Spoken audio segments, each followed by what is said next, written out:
일요일마다 전국 노래자랑을 외치며 국민과 함께 웃고 울던 송혜 선생님이 6월 8일 하늘의 별이 되었습니다. 애초 5일장을 논의했으나 유족의 뜻에 따라 3일장으로 바꾸었고 발인 역시 12일에서 10일 오전 5시로 조정했습니다. 엄영수 코디미언 협회장이 장례위원장을 맡았고 장례위원으로 김학래, 최양락, 강호동, 유재석, 김구라, 이수근 등 유명 연예인들로 가득했죠. 하지만 장례위원 중 살아생전 고인의 사랑을 듬뿍 받으며 전국 노래자랑의 후임으로 선택받았던 이경규의 모습은 보이지 않아 많은 사람들의 의구심을 자아냈습니다. 보고 싶어도 더 이상 볼 수 없는 그의 모습과 삶의 발자취를 한번 되돌아보겠습니다. 그는 코미디언 출신 방송인으로 대한민국의 연예계에서 가장 나이가 많았던 최고령 연예인이었습니다. 대한민국 방송계 역사의 산증인이라 할 수 있었던 그는 방송계의 모든 사람들이 선생님이라는 호칭을 붙이는 게 너무나 당연한 일로 사실상 현재 남아있는 방송인 가운데 송혜를 편하게 부를 수 있는 사람은 없습니다. 그나마 송혜 다음으로 방송계 큰어른인 이순재가 형님이라고 부르는 정도이죠. 다만 이순재보다도 7살이나 위인데다 데뷔도 2년 빠르기 때문에 역시 그에게도 대선배인 것은 마찬가지입니다. 본업은 코미디언으로 유머 1번지와 코미디 하이웨이 등에 계속 출연했던 과거가 있으며 최근엔 주로 MC로 활약하고 있었습니다. 이경규는 과거 송혜 선생님에 대해 제가 만약 송혜 선생님처럼 오랫동안 사랑받고 방송을 할 수 있을까요? 저는 못할 것 같아요. 라고 언급하였습니다. 그의 삶 자체는 살아있는 한국 근현대사였기 때문에 관련 인터뷰나 많은 프로그램에서도 다뤄졌는데 1927년 4월 27일 생으로 본명은 송복희입니다. 일제강점기에 태어났기에 창씨 개명을 했는데 그것도 복자라고 하죠. 고향은 황해도 재령군이며 어릴 적부터 끼 많은 개구쟁이로 동네에서 꽤 유명했다고 합니다. 아버지, 어머니, 형, 여동생이 있었고 형은 자신이 해주의 수락교에 입학할 즈음에 아버지의 반대를 무릅쓰고 자신의 갈 길을 가겠다고 집을 나갔다고 합니다. 본인의 회고에 따르면 본래는 창공악극단이란 이름의 순회 악단에서 가수를 했는데 악단 공연의 특성상 진행을 하면서 입담을 살려 분위기를 띄우는 역할도 하다 보니 자연스럽게 MC 경험을 쌓게 되었다고 합니다. 이후 군에 입대해서 복무 중 군대 선임이 혼자였던 그에게 여동생을 소개시켜줬는데 그녀가 바로 그의 부인인 서곡이 여사였죠. 다만 본인이 혈혈단신이었던 터라 결혼식을 올리지 못한 채 지내다가 63년 만인 2015년 나를 돌아봐 출연 당시에 처음으로 결혼식을 진행했고 2018년 1월에 부인을 떠나보냈습니다.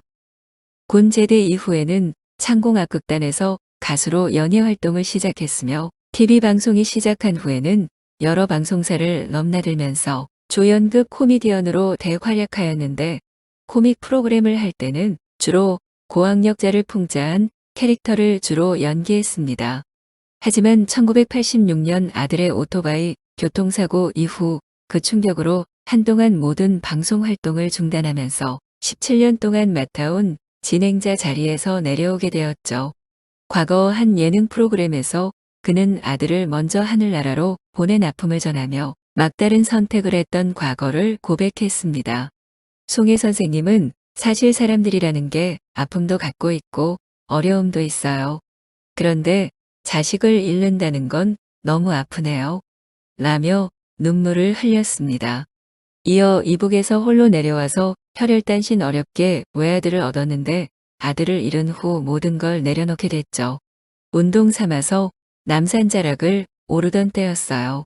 저녁에 혼자 산에 올랐는데 알 수 없는 기운에 홀려서 아들도 없는 세상 왜 사느냐. 이 무책임한 사람아라는 말이 귓가에 맴돌아 낭떠러지에 뛰어내렸어요. 라고 전해 모두를 놀라게 했습니다.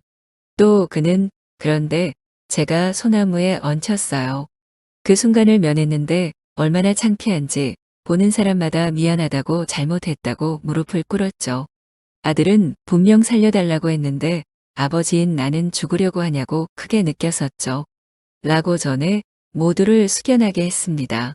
이후 계속해서 건강 문제가 언급되자 그는 후임 MC로 김제동, 이경규, 유재석 세 사람 중에 단번에 이경규를 선택했는데요. 돌다리도 두드려보고 건너라고 했어요. 그래서 조금 더 경험이 있는 이경규를 선택했습니다. 라고 솔직하게 답변했습니다. 송혜 선생님과 이경규와의 일화도 있는데요. 과거 한 예능 프로그램에서 송혜, 조영남, 이경규, 김수미가 추석을 기념하기 위해 한자리에 모였는데 이날 방송에서 송혜와 조우종은 가장 먼저 도착해 다른 출연진들을 기다렸습니다. 이어 30분이나 늦게 도착한 조영남과 이경규는 늦어서 정말 죄송합니다. 라며 거듭 사과했죠. 그러나 방송을 의식한 것인지 늦게 도착한 이경규와 조영남은 오히려 송혜의 매니저인 조우종을 나무랐고 결국 일은 보다 못한 송혜의 화가 폭발한 것이었습니다. 송혜는 조영남과 이경규에게 호통을 치며 평소에는 볼 수 없었던 무서운 모습을 보였습니다. 이에 조영남은 화가 난 송혜 앞에 무릎을 꿇으며 잘못했습니다. 라고 고개 숙여 사과했지만 송혜는 지각이 한두 번이었어야지. 라며 지적했습니다. 이후 방송을 위해 재미있는 상황을 연출하긴 했지만 송혜 선생님은 잘못된 것에 대해서는 크게 혼을 내는 어른의 모습을 보여주었습니다. 본래 전국 노래자랑의 후계자로 점 찍어 놓았던 이경규였지만 이러한 방송 태도 때문에 어느샌가 이경규의 후임 자리가 불분명해지는 듯 했습니다. 또한 고인은 연예계가 다 아는 대단한 주당이었다고 합니다. 이용식, 김학래 등의 후배 연예인들이 가장 무서워하는 게 송혜 선생님의 술자리라고 할 정도이니 말 다 한 셈이죠.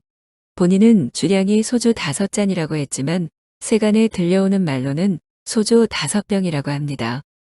송혜 선생님에 대해 언급되는 것 중 하나는 술자리 이야기이네. 그 중에 개그맨 이용식과의 일화는 빠지지 않고 등장합니다.